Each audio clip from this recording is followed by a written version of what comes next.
Welcome to The Terrible Take, a daily segment telling Steeler Nation what's on our minds. I'm Melanie Friedlander. As the new league year approaches for the NFL, and with that, free agency, it's fairly clear which potential Steelers free agents the team should target to re-sign before they hit the open market. Cornerback Cam Sutton is obviously the number one priority, followed by safety Terrell Edmunds and special teams ace wide receiver Miles Boykin. Beyond that, I would argue for safety Devontae Casey, and there's a high likelihood that the team will bring back linebacker Robert Spillane as well.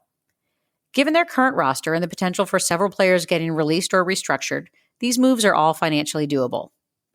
Looking around the AFC North, not all of the Steelers' opponents have as straightforward a situation when it comes to bringing back their own pending free agents.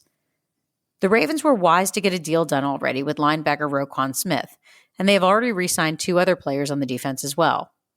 That still leaves cornerback Marcus Peters, who played nearly 100% of the snaps in 17 games and is only 30 years old. It isn't clear if Baltimore will try to bring back edges Justin Houston or Jason Pierre-Paul. Both are 34 and played only 50% or fewer snaps per game. It's the offense where Baltimore has work to do. They will reportedly use the franchise tag on quarterback Lamar Jackson with the hopes of working out a long-term deal. Based on rumors that the two sides are at least $100 million apart, it's not clear if that gets done.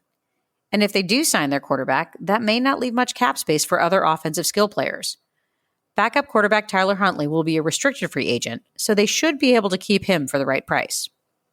In Cleveland, with quarterback Deshaun Watson accounting for almost $55 million in cap space in 2023, the Browns may be limited when it comes to signing free agents. Edge Jadeveon Clowney is the most significant pending free agent. But based on his comments at the end of the season that resulted in the team making him a healthy scratch for the season finale against Pittsburgh, it's fair to say they will let him walk.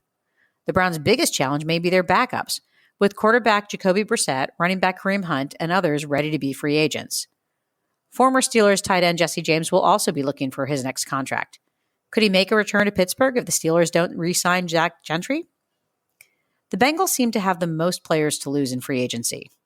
As quarterback Joe Burrow heads into the final year of his rookie deal, Cincinnati will certainly exercise his fifth-year option, but will also be looking to sign him to a long-term deal this offseason. As with the Ravens and Jackson, this won't come cheap, and Burrow could make up a huge part of the team's salary cap. Meanwhile, the Bengals have 3 of their 4 starting defensive backs set to hit the open market, along with backups like running back Samji Pirine and quarterback Brandon Allen.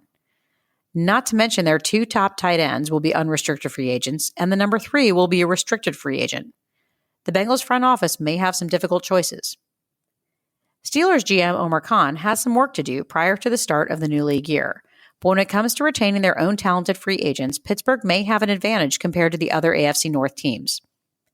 That's my take. You can follow me on Twitter @GirlSurgeon.